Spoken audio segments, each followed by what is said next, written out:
So, we come to our final session of the day. We're not saying we save the best till last, but this is likely to be a powerful and provocative session on regeneration and revolution. And it's my great privilege to introduce my old friend, John Elkington. John is known as the godfather of modern sustainability. I've been working on sustainability for half my life, 25 years, and John has been a figurehead in the movement all of that time. He's pretty much produced a book almost every year for those 25 years as well. So incredibly prolific, and he brings with him that wealth of wisdom, a little bit of accumulated frustration, but also the patience to be able to move through some of these enormous challenges with a degree of calm. He calls himself the chief pollinator at Volans, the agency he founded in 2008, trying to bridge the gap between some of the experimental thinkers and innovators that we've been hearing from in all of the sessions today, and some of those big incumbents. So it's my great pleasure to welcome to the stage Mr. John Elkington.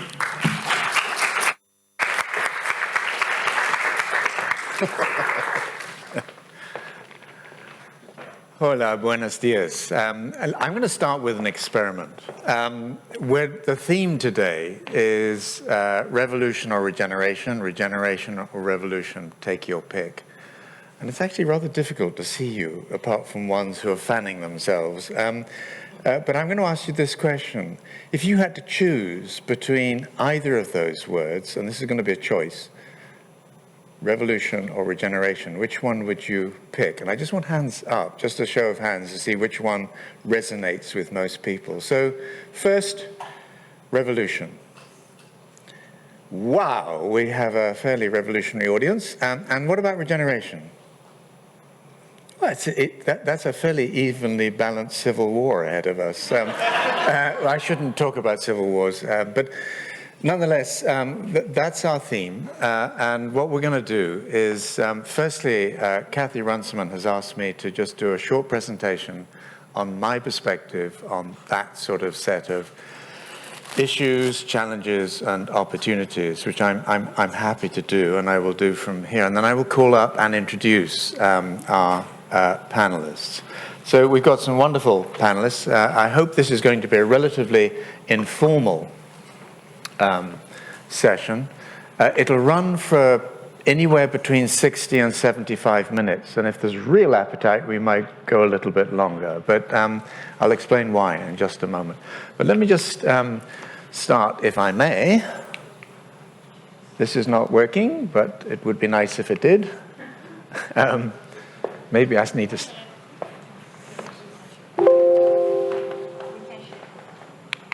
Whoa, it works. So I'm going to talk about these two terms, these two concepts, and I'm going to just play with them a little.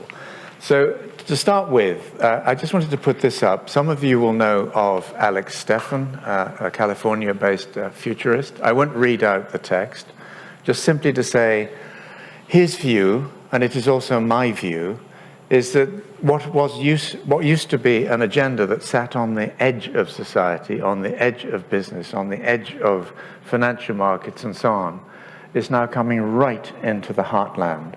And that has huge implications, and we'll discuss those a little later on. Now, is that a revolution? Not yet, I would suggest. And we all see the media images. This was a couple of years ago, but this year has seen plenty of its own. Of some of the climate disasters. But what's really different now, and what I think will drive new industrial revolutions, I think it will also drive the appetite for resilience and for regeneration, is this. And this is the map earlier this year of temperatures around the world. And in India, for example, they're talking about the year without a spring. Summer is there right from the beginning. But what you see is it's not just one country, it's not just one continent even. It's spread right round the world. And isn't it extraordinary that you now have the UN Secretary General, United Nations Secretary General, Antonio Guterres, repeatedly saying in public that the system is broken. that the fossil fuel companies literally have the world by the throat. That simply wouldn't have happened a few years ago. Again, another symptom, in a way, of the growing appetite for radical change. Now, the question is that going to be the sort of radical change that Fidel Castro and Che Guevara, shown here, gave us, or is it going to be some other direction? I would just say quickly that revolution has a complicated history, and you all know that. People start off with the best of intentions, but often the thinking is if you hit the system, if you hit the people who represent the system hard enough, everything will change. And unfortunately, what history suggests is that when that happens and you hit the enemy, the opposition, hard enough, you get into a war, and that war lasts for a very long time, quite often. And this clearly was another one. And the arc of the Russian Revolution, I think, is a lesson, in a sense, to us all. So this is, when I think about where we are now, and this is a diagram I put together about 5 or 6 years ago, and it was in my most recent book, Green Swans. It was the first diagram there. And it was an attempt to capture where we are now, where as almost as a species we find ourselves.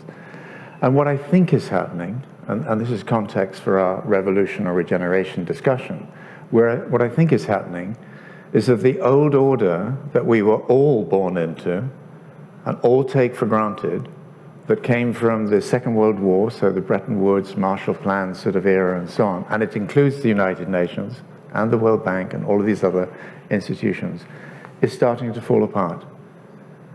And history is never a complete, an accurate guide to what happens in the future. But history suggests once that starts, it accelerates. And it's partly great power, superpower rivalry, China wanting its own world banks and so on. But it's also because as communities, as societies, we forget the importance of the institutions that people built after these intense periods of collective history, the world wars and so on. And we fail to invest in them, and we take them for granted, and we are critical and so on. What happens right at the bottom of this U-bend, for those who know their plumbing, is that ordinary people are increasingly anxious. They know that something is changing and it's not going in the right direction. They become fearful, and in many cases they become angry. And so I think the populist politics of recent years, and I'm in Brazil next week, and we've got a very interesting election coming up where you've got Bolsonaro, who's basically a Brazilian Trump, up against Lula, who knows what Lula would become if he got back into power. But again, it's one of these moments where everything is suddenly in play. The good news is that in these times, different orders start to build themselves, they start to evolve, and many of the people at the Fixing the Future Festival are involved in those new initiatives, those new platforms, those new experiments, and so on. An extraordinarily exciting time to be alive and to be working. The one thing I would say is history is suggestive at all. What it does suggest is that the new order is normally not rooted where the old order was rooted. So it's probably not going to be in Europe, and it's probably not going to be primarily even in the United States. Where will it be? Now, we've all been through this COVID pandemic, and I think one of the things that we've learned, hopefully from all of that, is that there are systemic weaknesses, there are systemic dysfunctions in the system that we've created. And in many ways, the Ukrainian conflict is sort of underscoring that assumptions that we've made for a very long time, that we're moving towards a period of greater and intensifying peace, may well not be the case. And my own view is that the Ukrainian conflict is the beginning of a period of acute geopolitical tension. It may be Taiwan, it could be all sorts of other things. And that's the background. So increasing political fragmentation around the world, that's the background to this. And some of you will have seen Stuart Kirk, who was a financial analyst at HSBC, the bank. And he said in public, perhaps rather stupidly, and it cost him his job, but I think very accurately, what he said was, who cares if Florida goes underwater in 100 years or whenever? That's not our business. We're thinking 5 or 6 years into the future. So a revolution is needed in capitalism. A revolution is needed in financial markets. But the question is, how is that going to operate? It's been wonderful today to hear people like Lucy and Bella, younger activists, on the stage and talking about their own, not just anger and frustration, but ambition and sense of purpose. And I think one of the things that excites me most is the way that younger people are now mobilizing to drive positive action. But a warning, if you go back to the 60s, and that's when I was a teenager, there was this enormous idealism and enormous passion to change the world. And then it went increasingly sour. And I went to university with someone who ended up in prison for 10 years because she tried to blow up British government ministers. And she joined something called the Angry Brigade. And she was a very intelligent young woman. She was well-educated or in a good process of education. But she felt they tried to change the system had pushed back, and so they became angry. A lot of words on this. Don't look at the words, look at the patterns. This is, in a sense, a model that we use in the work that we do with businesses primarily, sometimes with government departments. And what it shows is that any one time, there's no time scale on this, but any one time, there are 3 different horizons in operation in our world. The first one starts right at the top on the left, and that in many ways is the old order that I was talking about. So it's a world that thinks about gross domestic product and growth and all the rest of it. And then in the really long term, and that could be 30, 40 years, or it could be 100 years, who knows. But you've got to focus increasingly on a very different system and people having to build from the ground up a new order. But in the middle, what you have is a period of transition. And in a way, that's the upside-down version of the U-bend. This is a period that we're all finding ourselves increasingly in. I hear the word resilience. I first started to hear it about 5 or 6 years ago with politicians and CEOs, business leaders using it. That's the period that we have to go through with enormous distractions to come out the other side into, hopefully, a better reality. So in terms of where we are, that's pretty much at the best where leading countries and leading businesses are, but we've still got a huge way to travel. And that book I just showed, Green Swans, is basically talking about exponential processes of change. And an example would be, and we'll talk about technology a little later on this afternoon, but you've all seen trends like this. You've all seen curves like this. This is done by a science fiction author who also happens to be an energy analyst, Ramez Nam. And he has typically been conservative in his predictions. I mean, he's fairly wild by most people's standards, but he's been somewhat conservative. And what he's basically saying, and it doesn't show on this version, but there should be a gray bar there that goes right across the middle, which is the operating costs of existing fossil fuel power plants. And what these technologies are all doing, these are solar, but the same is true for wind, it's the same is true for battery storage, and so on. They're all going on these radical reductions in costs along those curves. And the implications for the fossil fuel industry, whether you call it a revolution, whatever you call it, is profound, it's existential. And increasingly, many of these big coal companies, oil companies, even natural gas companies sense what's coming, and increasingly they're beginning to fight back. And I think this is going to be a very, very politically charged process over time. an example. I mean, Scott Morrison, Prime Minister of Australia at the time, bringing a lump of coal into the Australian Parliament and holding it up with his grubby hands and saying, "This is the future." Well, no, it's not. And as many of you will see, have seen, he's been swept out of office by an extraordinary political movement led by Tony Albanese, and the social and environmental agendas are absolutely core in Australia, which for that country is actually rather remarkable.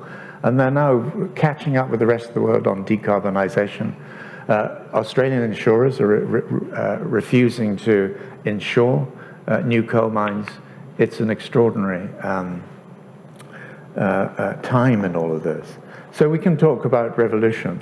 But one of the reasons I prefer regeneration, and my hand would have gone up on the regeneration thing rather than the revolution, is because it's optimistic fundamentally. Now, many of you are voting for revolution because you see it as fundamentally optimistic.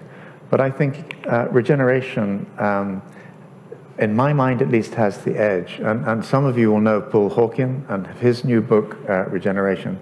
But behind that is the most extraordinary database, regeneration.org, that Paul and his team have put together. And whatever sector you're in, whatever geography you're operating in, whatever technology you're using or issue you're facing, there are case studies that address all of that. Let me just, towards the conclusion, take one very recent for us case study of a company, Acciona. Some of you will know them, Madrid-based, which is not necessarily a good thing, but they're in the infrastructure and renewable energy business. And their CEO invited us in to take 27 of their younger people and work with them for much of a year towards a sustainability strategy.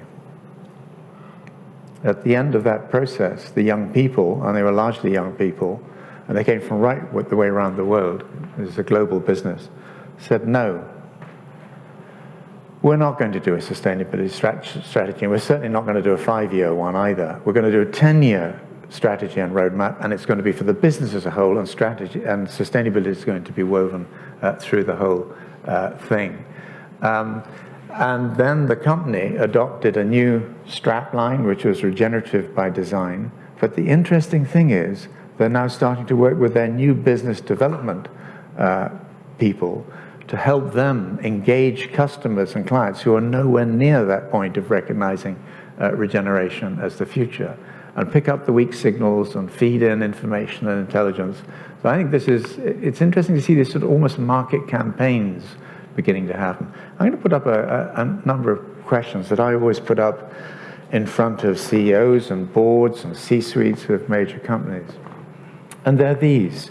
Imagine if you could not just talk to your children at the breakfast table. And one of the things I'm really noticing, it may not be a revolution as yet, but senior people in business are saying their children, often teenagers, are beating them up at the breakfast table and basically saying, are you an eco-criminal? And it really is having quite a big emotional effect on some of these people. So playing that, extending that sort of game to some degree, if you think about it, what if you could bring future generations back into today's world? Would they vote for revolution? Would they vote for regeneration? What would they vote for? What would they invest in? What stocks and shares would they want to get rid of as fast as they possibly could? This talk about the war for talent. Who would they want to work with? And who would they stay with and work with for a period of time? And again, what language would they want to use? And perhaps they'd bring their own. And if you haven't read Bella's book, The Children of the Anthropocene, I really do recommend it very highly, not simply because it's her voice as a young person, but she's traveled around the world talking to many young change agents. And I think it's a very powerful book as a result. So now to bring our panelists up on the stage, we're very delighted to have Carlota Pi here from Holaluz. And Carlota, you will introduce your story. But I'm fascinated by the fact that Holaluz are using the revolutionary language, the rooftop revolution, and you'll hopefully discuss that. Then Secondly, we have Bethany Koby from FAM Studio, focused on family innovation. And the way I'm beginning to think about this pair of panelists is one lands on your roof and puts solar panels there and gives you a way to make money from that. And with this critical period of energy price rises coming at us, I think more and more people will be fascinated by the possibility of saving themselves money and making money. But then the question is, can we then go within those buildings? And Bethany's work is very much around family structures, the evolution of family dynamics around the world. So if I could possibly have you both up on the stage, and that would be, and I'll come and sit down as well. And we'll start with Carlota, because, well, thank you.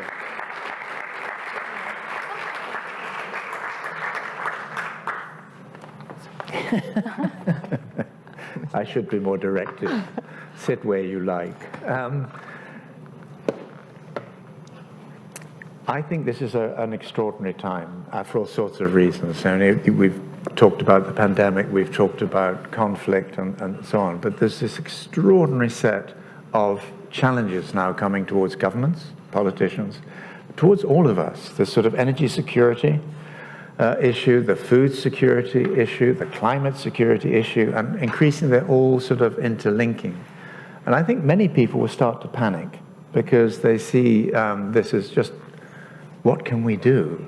And I think, therefore, what you're both doing is that much more valuable. Now, Carlota has to leave at 6:30, so I'm going to focus initially on her, and then I'm coming to Bethany. I do hope to have some sort of interchange between all three of us and the two of you as well.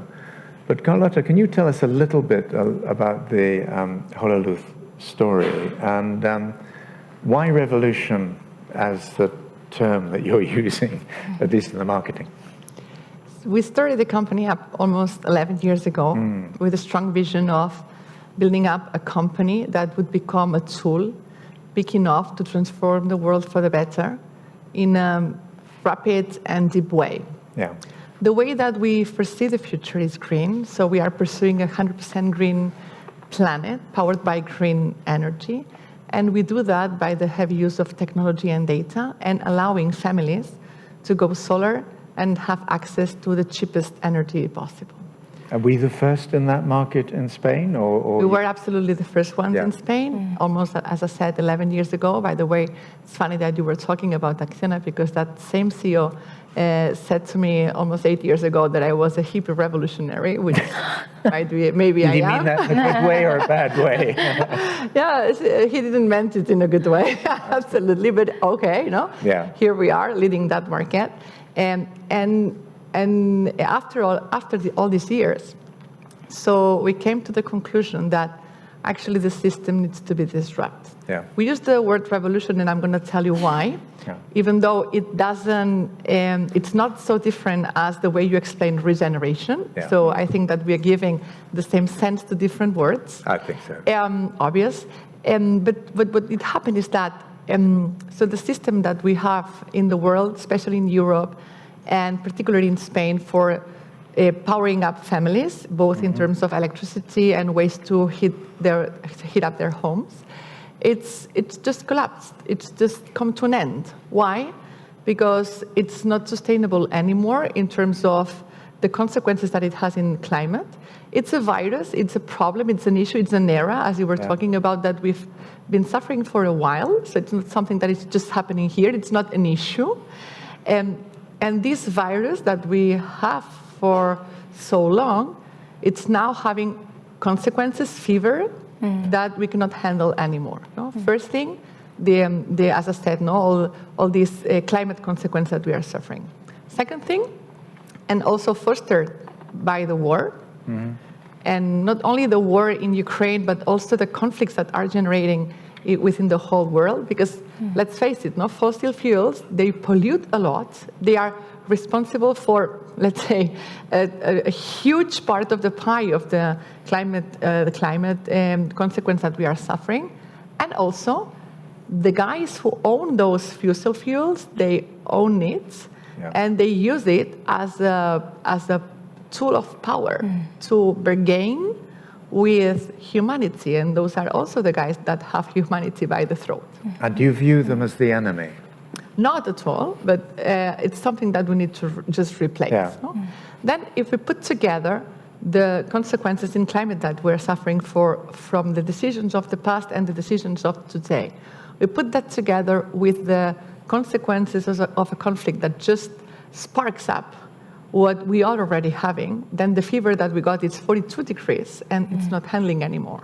And those electricity and gas prices, those energy prices, that the energy shock that we are suffering since 1 year ago, it's now becoming a huge economical and financial crisis that is going to stay for a while, because we all know that the causes of the inflation process, they are anecdotic, so they are circumstantial, but once removed from an economic system, the results, the consequences of this, they remain for a decade or even more.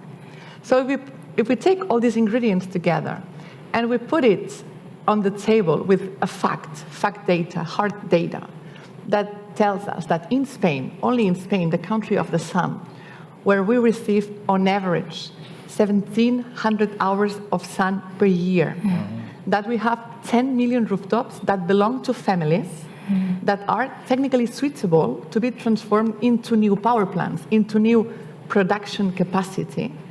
If we are able, once we make this revolution succeed, if we are able to transform every single building, every single square meter of rooftop into new electricity production, distributed and therefore much more efficient and 100% green, the reshape that we do to this energy system, it's completely because we are going to be able to source 100% of the country needs by renewable in a not a little bit cheaper way, but just 1/10. So 10 times cheaper than the way that we are sourcing it, and also creating a new economy of people that can be trained to execute this change. It's not a dream. It's not like a visionary thing that I'm just talking about. But in Australia, the guy from the call, I don't know where they come, because so they have already 1 kilowatt installed per capita. Yeah. In Vietnam is not particularly known as a high-tech country. They managed to install the equivalent to 7 nuclear power plants, 7,000 megawatt, within just 6 months in the rooftops of the homes. No? So the problem that we are facing today, at least energy-wise, it's very easy to solve, very easy to solve. We don't need to wait for technology of the future. We don't need to wait for regulation of the future. Yeah. We don't need to wait for anything, but just execute. And that is why we call it the revolution. It's because we want to allow people, we want to give this power to the people that decide on their own rooftops to go solar, to maximize their production. And it's sustainable and inclusive growth, because it doesn't just target the families that have spare 10 grand to install a solar system, but targets everyone that can save up to 100% of their electricity bill by producing not only for themselves, but for everybody. As I said, like creating a micro distributed energy community. And we are, as Holaluz, being the aggregator of those micro communities and delivering the most impactful green energy community in Europe. And Carlota, can you do this without reference? You mentioned regulation, but without involving government. I imagine government has to be involved. And are they helpful, or could they be better?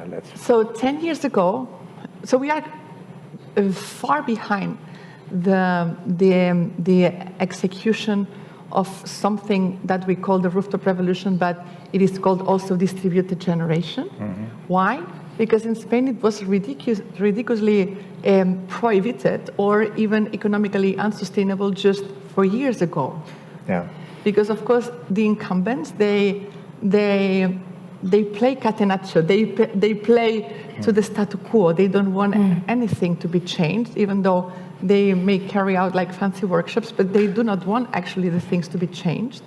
And therefore, because of a regulatory constraint, it wasn't even legal to put up a solar system in your home to provide your own electricity, not to mention to provide electricity for your own family and for others. But we've made that regulation change. We've been like a very active agent in this evolution of the regulation. Yeah. And now we have everything in place. Of course, we need further development. We need, at the end of the day, not to get things stopped. But it's not a question of now a political view, but a question of allowing us to execute in a faster way, regulatory-wise. 4 years ago, it was mandatory because it wasn't possible to do that. Yeah.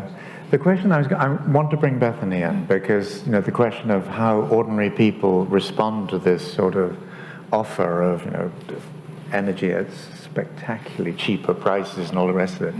I'd love to get into that. But when you see revolutions happen, the revolutionary leaders either succeed or they're put in prison or put up against a wall and shot. That's the nature of the revolutionary process. In capitalism, in markets, and you're playing into that space, what very often happens is that the new pioneers get to the point where they can't scale their business sufficiently fast against the competition, so they sell out. I happen to have sold a company I set up in 1987, Sustainability, to now KKR, the private equity group. If somebody had told me that would be the future when we were working away in our family kitchen, I would have been horrified. What is your longer term plan with Holaluz? Is it to remain independent, or? Look, a couple of months ago, I've had the privilege to have breakfast with a deputy CEO and CFO of Inca. And that guy is a Spaniard guy, so he was taught by the same professor at IESE that inspired us to start Holaluz. This is the guy who told us that a company has to be a tool for transforming the world for the better. And the reflection that this guy was making is that as long as we see the world better off with Holaluz in it than without, we need to keep going. We need to keep going, because this is the purpose of the company. This is the why we decided to start a company up, to execute, to create a brighter future for generations to come. Of course, in that journey, it's been already 11 years, 10 and a half. It's going to last, I hope, 100 more. Good luck. And we need any sort of partners that come along and help us throughout this journey. And it's crucial for every company, it's crucial for every organization to join in, to welcome in, to board in the right partners to execute that. And therefore, I wouldn't say not with them, yes with them. I would always say we would do things always with people that will join forces to execute what we came here for. But you are a threat, you are a challenge, you're almost an existential threat to some parts of the energy industry and some other parts of the world. We start to see, I was about to say debate, it isn't any longer a debate. It's going very, very nasty indeed, and it's partly done behind the scenes by lobbyists, it's partly with attacks through the media. Are you seeing any part of that as yet? 100%. 100%. So what do you do with it? So first thing, we get copied 100% of what we do, which kind of feels, we feel very proud for that, because it's really a KPI of that we are actually leading this transformation. But we get very much attacked as well. So we get attacked in the social media, we get attacked, but it's also part of the game. And it's very difficult to do a disruption, to actually change the way the energy is going to be produced and consumed in a country of the sun, and hopefully in other countries as well, and that we do not expect the ones who want to remain the same, the ones who do not care about the next 100 years, but just about the next business plan, so not to respond to that. So, and therefore, we live with it. It's part of the game. If it weren't to happen, it might be that we are not disruptive enough, or brave enough, or revolutionary enough. It's wonderful to hear that, because I think in any field of disruption, whether that's environmentalists or human rights campaigners or even people like Elon Musk or whatever, the pushback from the competing system is often vicious. And you're shining with optimism and confidence and so on. And at some stage we must work out how you do that and bottle it and put it on sale outside. Bethany, can you tell us a little bit about the work that you do with FAM Studio? Because I'd like to get to the point where there's a direct interface between what you're both talking about. And in some ways, I think Carlota's business model is totally dependent on ordinary people and the choices that they will make. And at the moment, we see them moving towards the right choices, hopefully. What is the work that you do, and how do you think it sort of interrelates? Yeah, so I've been an entrepreneur and a designer and an educator for many years. And actually, my first business before FAM was an educational toy business. And so our revolution, if you will, was education. We saw this, we started the business because I had my first child, and I went to the toy department, and I was just incredibly depressed. It was unbelievably gendered. There was no technology that felt productive and expressive and really about learning. It felt like very consuming versions of technology. And so we started a business that was even revolutionary by name. It was called Tech Will Save Us. And it was really about helping kids to be producers and not just consumers of technology. And we saw this unbelievable gap in the skills that unfortunately are still being taught in school that leave out technology as a really important skill for the future. And so growing that business, I think what I started to see and what we saw over time, and we did sell the business, so we also faced what you just described was this inability to grow as quickly with the resources that we needed, not to mention COVID and other factors kind of led into that. But what we saw was an industry that actually treated parents in particular like a wallet, like this transaction in a system, as opposed to real participants in choices with their children, real guides to kind of this future, which is so uncertain and so confusing. And so after taking some time off, we really started to think about, well, what is an organization and what model and structure might it have to really support families to thrive in this next decade? This decade that is being faced with, existential crises around climate, participation in policy and politics, young people, and the kind of Greta Thunberg effect, is creating unbelievable platforms for young people, but also a lot of anxiety and stress. And then there's this kind of zeitgeist and kind of, I guess, a social norm around reconnecting to nature and our existence as part of nature, as nature, not just something separate from it. And so those became the kind of pillars for the organization. And it is a social innovation studio. So unlike being a product business in the first business, it is a studio. We co-create with partners. We aren't serving the end user, but we're really a kind of coalition of organizations that are trying to create products, services, experiences that support what we think is an evolution of family. And we don't really use revolution as a word, we actually use regeneration. And so we talk about the regenerative family, that we are kind of growing out of what we think is the kind of nuclear family model, which is not really serving everyone very well. The highest levels of anxiety in kids and families. Parents are the leading participants in the Great Resignation.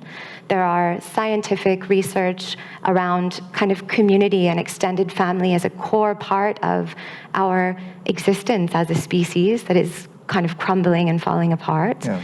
And then there are these kind of social norms that are changing, that are, people trying to do things like co-living and homesteads and kind of shared ownership. And there is a kind of revolution, I guess, of families trying to really find a new way of existing in a society where we have uncertainty, we have maybe the wrong choices, and a group of young people that need different skills, different experiences for this future that we are, transitioning, if we take your model, transitioning into some unknown future together. So you have playfulness at the heart of what you do in some ways. Treat what I'm about to say as a playful question, but Okay. if we go back to Tech Will Save Us, and you were looking at the toys that parents were buying for their children and thinking, this is not appropriate, it needs to be done differently. You could see at least two different paths to doing that. One is simply to produce toys, whatever they are, in a way that is nicer and better and more sustainable and the rest of it. The other is to take a Trojan horse approach and actually have not Trojan horse toys, but little robots that go and sing to the children at night revolutionary songs or whatever. Is there any way in which you can monitor, and perhaps did monitor, maybe you didn't have enough time, the impact of that business activity on younger people and how they think about the world, their parents, the future, whatever? Yeah, I think the thing that we've learned, and probably a lot of educators see this, is that when you really engage kids with kind of agency and creativity, that you create a kind of confidence and a sense of urgency for them that's already there. And that, I think, when we saw kids making, whether it was game consoles themselves and programming their own games, or whether it was thirsty plant detectors, which they built to kind of tell them when their plants need watering, when you led with play and you led with concepts that were interesting and engaging and kind of more thematic, that weren't about the tech, that weren't about the science. This wasn't about kind of learning something because a curriculum told you to. It was about leaning with projects and creativity and critical thinking and problem solving. What we really saw was kids that otherwise thought they weren't good at tech or weren't creative would find real confidence and love and care and joy. And when learning happens like that, what we saw was higher engagement rates, higher retention rates. So those kinds of metrics were the things we used to kind of really feed back into our product development processes, reinforce that this more project-based, thematic, creative way of learning was appealing to wider kind of groups of young people, more diverse groups of young people. But our business had over 50% girls, always. And it's not because we marketed it as girls. We didn't make anything a specific color. We just led with things that kids liked, like music and gaming and fashion, but with kind of learning and play kind of embedded and wove into those experiences. I'm coming back to Carlota in just a moment, but you're making me think something about playfulness and to some degree about humor. I mean, we mainly work with businesses. They're very, very big, powerful organizations. They don't always feel that. They feel they're locked in by competitors and regulators and their history and all the rest of it. But one of the things I tell younger colleagues I'm always looking for with the companies that we might work with is playfulness, a sense of humor that signals that interest in playfulness, because only if you have that will you get sort of innovation and the willingness to think around corners. And it strikes me that revolutionaries generally lack a sense of humor. Now, if people here know revolutionaries with a really good sense of humor, I'd love to add them to my very short... Please do. Please do. Yes. But Carlota, I was going to say, you have children, and do you see any evidence of climate anxiety or anything like that among them as yet, or not? Before answering you to that, so I'm going to tell you that one of our core values at Holaluz is have fun. So it's one of our core values, and that means not only, of course, laughing a lot with your teammates, but also feel connected to what you do, feel that you've got a strong purpose, and that while you are producing the outcome you are getting out of the work, it's really meaningful for you, and that it's a lot of fun as well. No? And of course, it's a tough world sometimes, and we try to fixing a future and sometimes feels a bit complicated, and therefore sense of humor and laughing a bit on ourselves as well. It's crucial, and this is one of our core values. No? And do you look for that when you're recruiting new people 100%, to join? 100%. How do you find it? So You get them to tell jokes? No. No, but it comes across. Yeah. Whether you ask somebody how did particularly tackle a particularly difficult situation in his or her life, Yeah. and it comes across whether this person is smiling while she is talking or explaining that with a bit of sense of humor, especially self-humor, and it comes across. And in life, there is mainly two kind of people, not the ones that see everything, the let's say dark points, the downsides, no, and it's quite unfair because those pessimists or realists, that it's almost the same.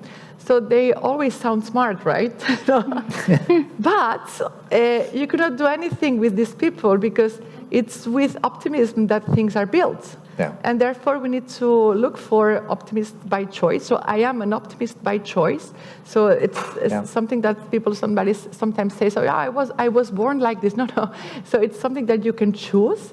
From my point of view, it's something that it's absolutely mandatory to have in life for succeed as a mother, for succeed as an entrepreneur, for succeed as a game changer, and absolutely for succeeding and fixing the future. Yeah. And we as a company, we look for this kind of optimistic people that help us finding the way to get things fixed, rather than explaining why it's such an awful situation that we are facing. So many people in the room will know of Holaluz, perhaps online as well, but what sort of size are you? What sort of number of people? So we are roughly 600 people 600, already. yeah. We have revenues for almost 1 billion already. Yeah, well done. Publicly traded company since almost 3 years. And growing at 40% annual growth year over year. Profitable already as well, which is quite kind of an important thing to be a company sustained by ourselves, and therefore we can make choices, to welcome on board the guys or the organizations that we feel that they are going to be connected also to the way we see the world. And just thinking about sort of revolution and social democracy and unionization and so on, Starbucks is now, having gone on this sort of extraordinary trajectory, now finding itself being unionized at a rate that it's not totally comfortable with. Are you unionized, or how do you deal with that? So we are actually not unionized. So by choice and by... No, because our team members didn't feel the need for. Yeah. So, and I think it's also a success from our company. It's a success of the way that we put everybody into the team, so everyone is part of the purpose. It's actually quite crucial to us also to hire, so that somebody that joins in, doesn't matter in which position. So it's for us very important that they really value and feel connected to the purpose, because at the end of the day, it's what matters the most.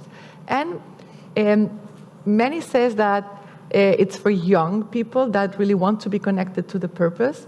I would say that it's absolutely a transversal thing. It's a universal need. So it doesn't come across with age, even though, and connecting to your first question, younger generations, of course, are much more conscious about climate emergencies and about how things need to be done from now on. And of course, my 3 girls, they are, and the middle one is turning 13 today, and that's why I need to leave before. They are challenging, they are quite challenging, and I feel very proud of that, because I think that I made my contribution to their critical thinking and also to their being pushy on what's next for their generations. But 25 years ago, one of our daughters, Gaia, ended up in prison for 3 days. She shut down a motorway with 5 other young people just as one of the government ministers in Scotland opened it. And, at the time, I was just horrified, and then I was thrilled. And now you're proud.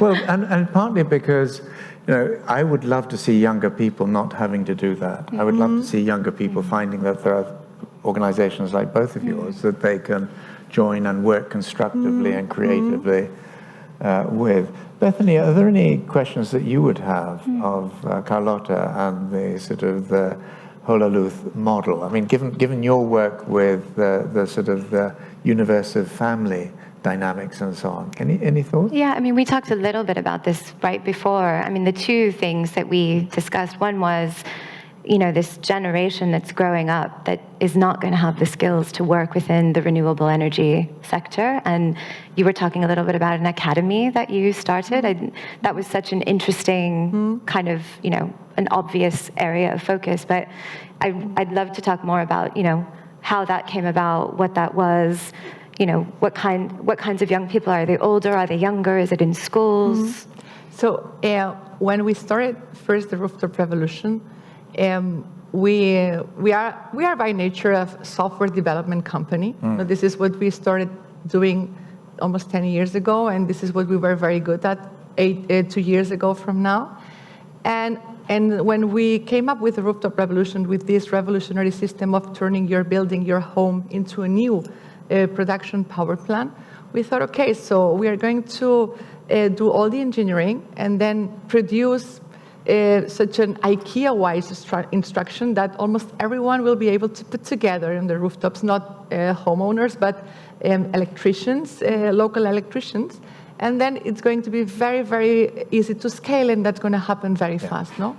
That was like one of the biggest mistakes we ever did, because it was trying to build the Uber using the taxi drivers. No, the taxi drivers, they didn't want to join our platform. They didn't want to use our technology. They didn't want to treat our potential customers as we really wanted to.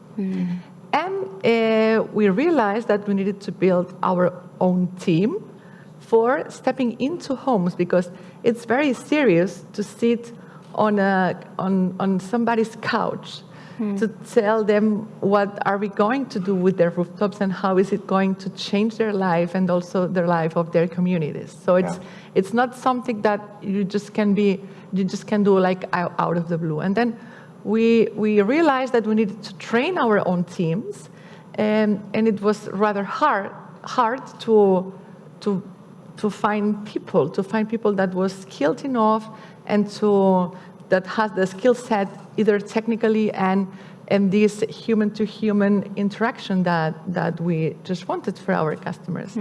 And then we launched the academy, and we have trained almost 200 people from this 1 year and a quarter already. And some of them, they are already electricians from this professional world that just get trained on how do we do things, no? In the Rooftop Revolution, rather than self-consumption. Self-consumption is something for the rich, so you just put your solar panels for your own, and you save in your own bill, and everything is for your own, but you are not doing anything else for everybody. And there are others that just decide to change careers because they used to be maids in a hotel, or they used to be waiters. We are focusing here in women especially, and we train them to get to a new profession, a new future.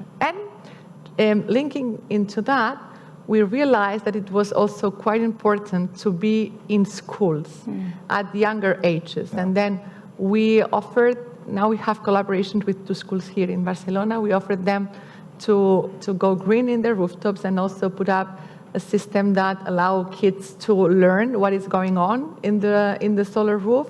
What is this changing not only their schools but also their communities, and putting like more technology and more like a playful device that will allow them to understand what is the outcome of this solar system, rather than, okay, this is just a hardware thing that you can play with. No, which is the meaning, actual meaning of the system that they are having in their own schools. I'm beginning to think this is the sort of revolution I like.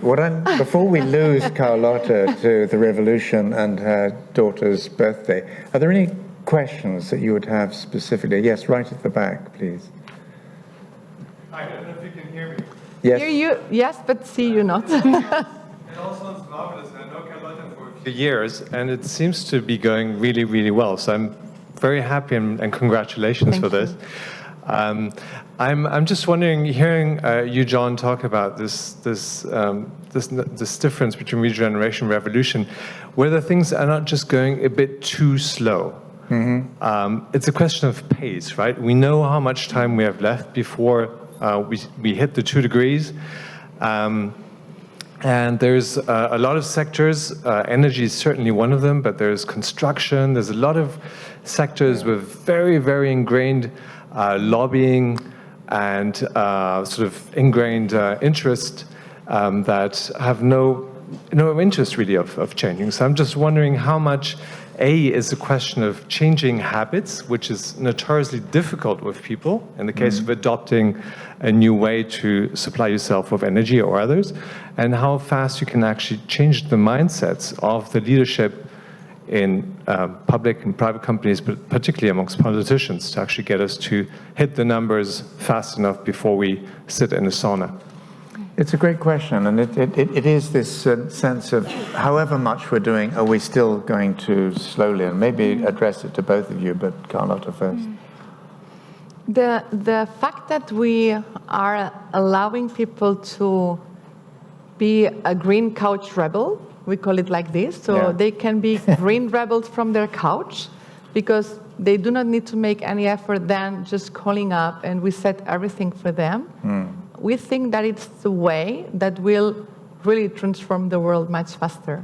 Why? Because if we asked for somebody that just stops the motorway, so there's very few people that it's up to kind of a risky thing, but that's why we see it's our duty to provide with such product that will allow people, it's allowing people to save 100% of their electricity bills, so they do not need to put any money down. That's why we call it a revolution, because it's for everybody. And once we've got a product like this, it's just a matter of choice, right? And we've done our part, or we do our part, and now the citizens, the persons, we have to do the other part. And this is when Bethany comes in, right? Because educating and speaking out loud and allowing new generations to come to take decisions for their parents. Yes. It's how can we speed that up? I mean, one of my good friends, John Alexander, who's doing a panel tomorrow, always asks you to kind of find home. And I think what I realized kind of from a career perspective was that I just really am interested in families and kids, because I just think there is so much potential, and it's such an underserved part of society. And to kind of answer your question, and a few people have said this, including Bella and including Bella this morning, this more kind of multi-generational decision-making, I think, is just so not happening in any very comfortable or significant way.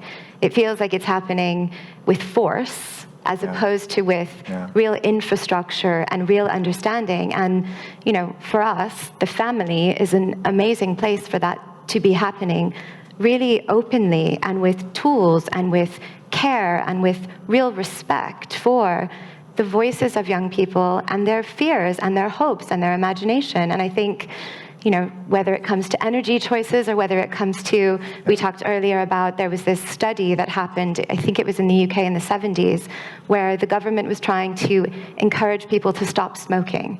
And what they realized was that the most influential person in the house was a 7-year-old. And so they did a campaign specifically targeting 7-year-olds around education, around smoking in schools. And that was their way of really trying to get a shift, a behavior change, a norm to change. And I think sometimes we think it's going to happen at the top down through adults that have intelligence and choice making, etc. We've clearly not done an incredible job with our choice making. I think there's something about the voices that are not included in decisions that feels really important, whether that be kids or whether that be marginalized communities, or there's a million voices not included. And so that feels like a crucial part of this pace that we need to do. I'm hoping we'll get into that in the remaining 10 or 15 minutes, but Carlota has to go, and I'd like to respect that. But to come back to the question, Yvon Chouinard of Patagonia may not have satisfied everyone by giving his company away, but is there something more that you could do with Holaluz to construct the business into the future such that it is even more impactful? 100%. Of course there is. So because the price that we pay for our independence is that we can grow at the pace of what we can pay for. And of course, if we were to join the right partners in the future, we could execute faster and deeper, for sure. But they would have different politics. Depending on the partner. A partner, yeah. And agendas. Very quickly, yes. Wanted to chip in. Since you were named. My name's John Alexander, previously referred to. Just on this question of governance structures, and some of the most powerful, some of the fastest growing organisations in the world have maybe kind of short-circuited some of this by bringing in equity crowdfunding, this kind of thing, and actually being owned by their customers, giving their customers kind of more agency in the organisation. Is that something that Holaluz has done, would consider? I'm interested in the way you talk about community, and then being a publicly listed company and some of the tensions there. It'd be fascinating to understand a bit more of that. We've given a thought that in the past, before going public almost 3 years ago, actually it's not the path that we decided to walk through. But that being said, we treat our customers as our main, our core. They are at the very core of our decision making. So it's not that because we are publicly traded, we make decisions because of what the capital markets are going to think about us, because we look into what is going to happen within the next 100 years. And that's why we need to just be set on that core, and that core is the families that decided to trust us and that are expecting big things from us. They are, in a way, they are delegating their hopes and their right for change, and we feel totally in duty for executing on their behalf. So it's not financial structured like this, but we do manage the company like this. When can we all join? You should go off and do the birthday party. Thank you very To much. your daughter, love from everyone here. And Thanks. it gets better. Thank you. Thank you. Very Nice to meet you. Thank you. And just before you think you can escape, Carlota, thanks again. Thanks. immensely. Thank you very much, everyone. What I'd like to do now for just 10, 15 minutes is to dig into Bethany's work and thinking, and particularly, even with Carlota not here, some areas where it might overlap. But there was a question, right? Yes. Thanks for all your insights and everything. This is a question for John. With all the work that you've been doing with businesses and in the transition, you're talking about the transition and revolution, all that. Yeah. There's been a lot of constant conversation about carbon. However, I'd like to pose the question to you, what about water and water cycles and agriculture, and how agriculture has done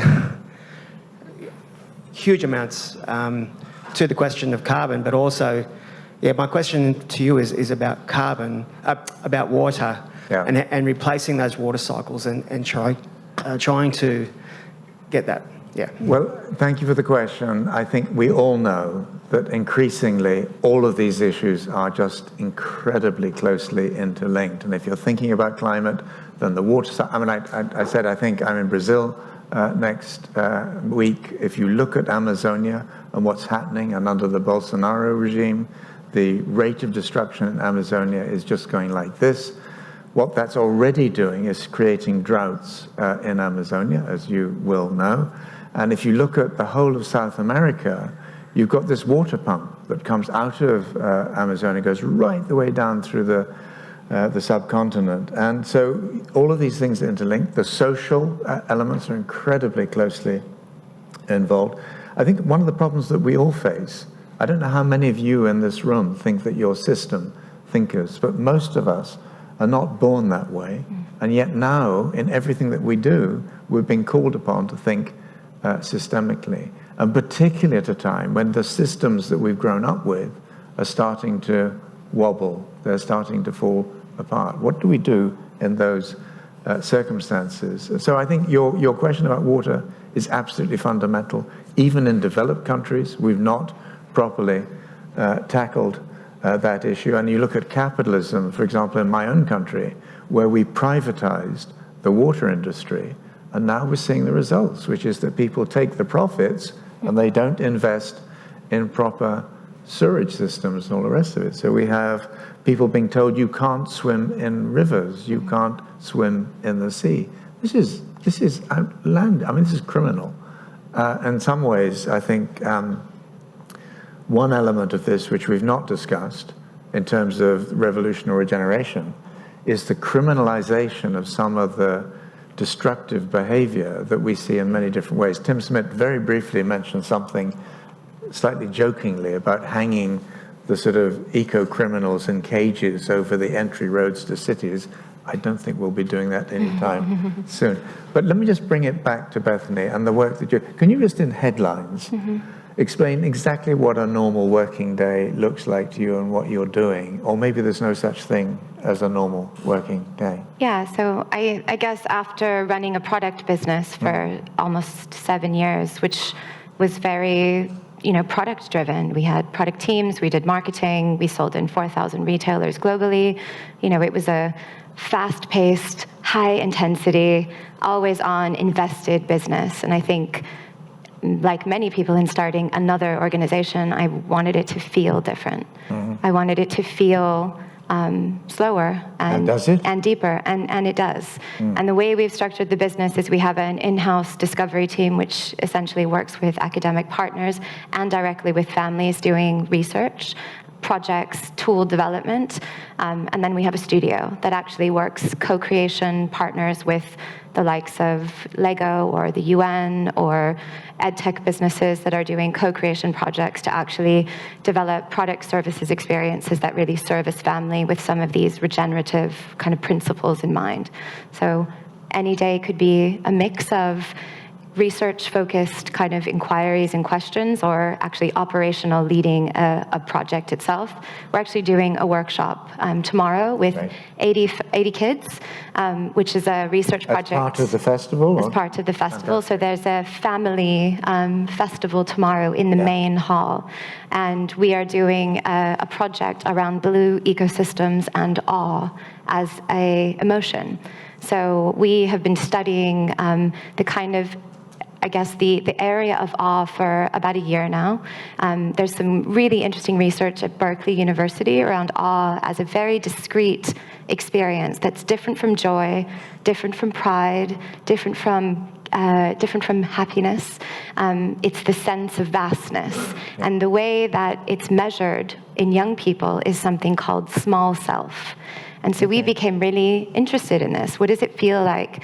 And how do you help encourage small self? Because it creates pro-social behavior, more creative behavior. Explain, I'm slow, but explain what the small self is, because I'd like to know. So it's that feeling, I think, all of us have had it. You're standing in front of, a sequoia or a very vast, usually natural space, and you have this sense of smallness, of not feeling as big. And what's interesting about measuring these experiences with kids is we do them through drawing, and we do them through actually marking how close you feel to the natural world.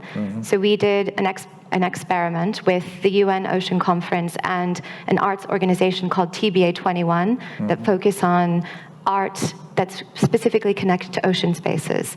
And what we did is we hosted a 2-hour experience for kids that was movement-based, where kids became the ocean. They worked with a dancer, and they actually embodied the ocean. They became waves and bubbles and carbon and all kinds of different things, animals, etc.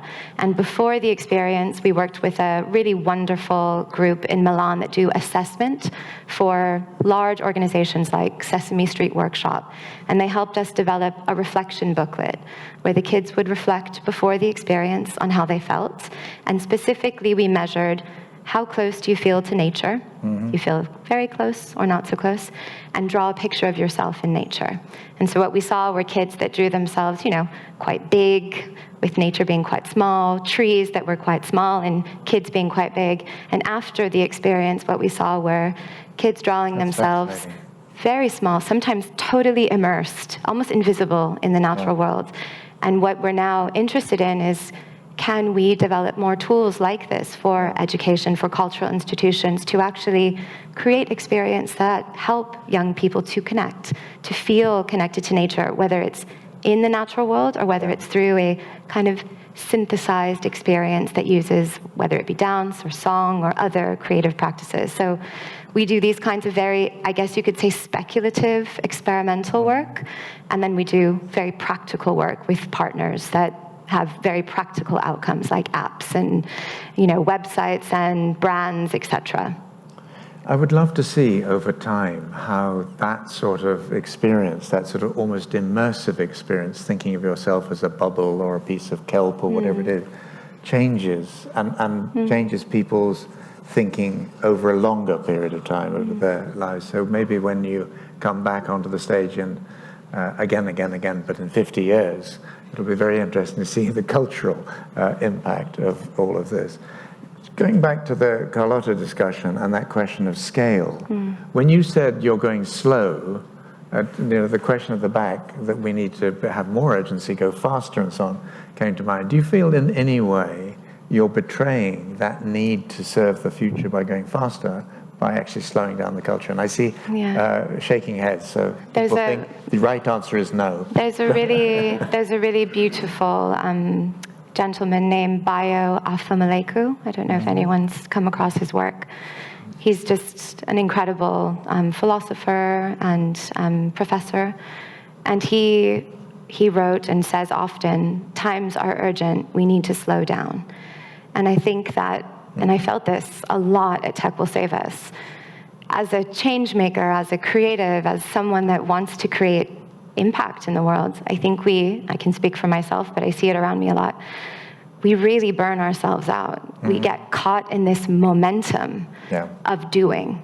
Sometimes that doing is actually impactful, and often, maybe it is, maybe it's not. And I think what I'm trying to practice is not necessarily a reduction of impact, but a more intentional way of working that creates hopefully smarter ways of collaborating, hence why we co-create with other partners, that creates wider spread impact quicker, but also doing the work that needs to be done to really understand where are these edges of how the world is changing? How do we create these social norms that are fundamental to the biggest existential crisis we've had ever, to these systems that are so big like education, that are so broken?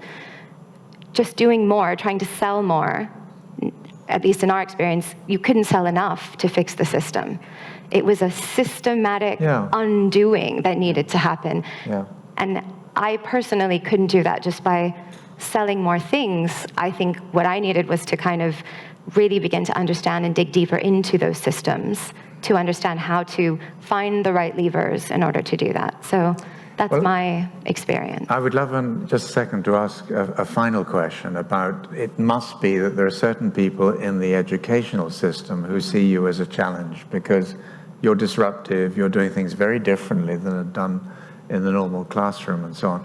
How do you deal with people who are resisting what you're doing? But let me just see, are there any final questions or comments from the audience? Or anyone who wants to say why they picked revolution rather than regeneration, or the other way around? Any thoughts? No. So, well, you had your chance. How do you deal with people who are trying to stop you doing what you're doing? Or do you not, like Carlota, find that is the case? I mean, I think it's, to go back to your question about education, tomorrow I'm doing a panel on the future of education with a really amazing group of educators that are, I would say, on the informal side of education. And there's a beautiful model from Ashoka, which paints a picture of what the education system looks like and where paradigm shifts are happening and where change is happening. And it's not in formal education, and it's not from those existing in the system. It's from new incumbents that are focusing on informal education and new paradigms. And like many systems, that one in particular, I think it's coming from those that are outside of the system. There are beautiful people inside the system trying to create change, absolutely. But it's like a little cancer trying to kind of unravel this very broken approach to learning.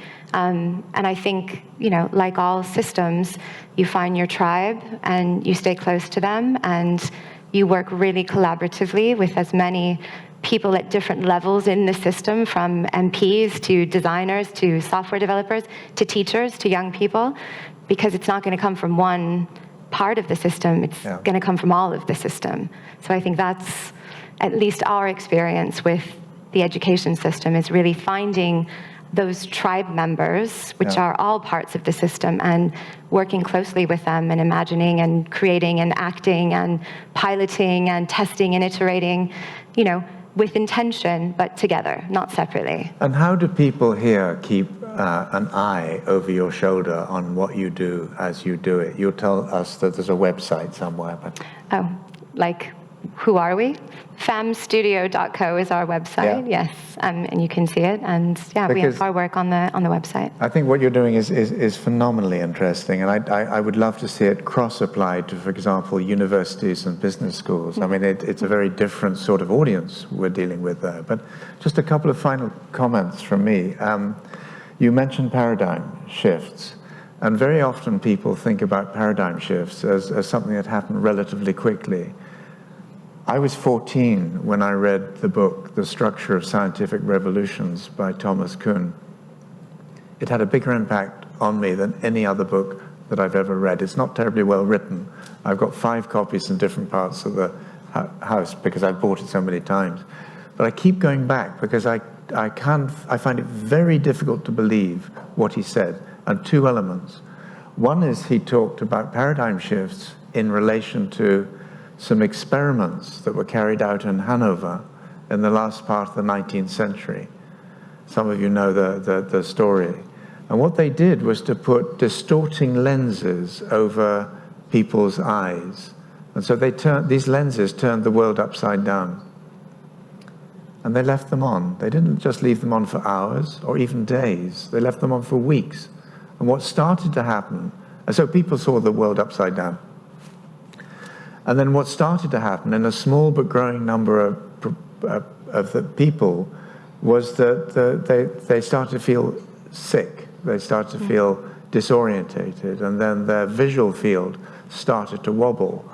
And then in eventually pretty much all of the people, the visual field flipped, and it went back to as it should be, even though they were still wearing the distorting lenses. And I find that difficult to believe, but apparently that's what the experiments showed. And what Kuhn was saying is that genuine paradigm shifts are like that, which is one of the reasons, and this is the second thing, is that they take 70 to 80 years to go through, because you need to lose all the people who were infected by the previous paradigm, and the people that they taught, and to some degree the people that they then taught.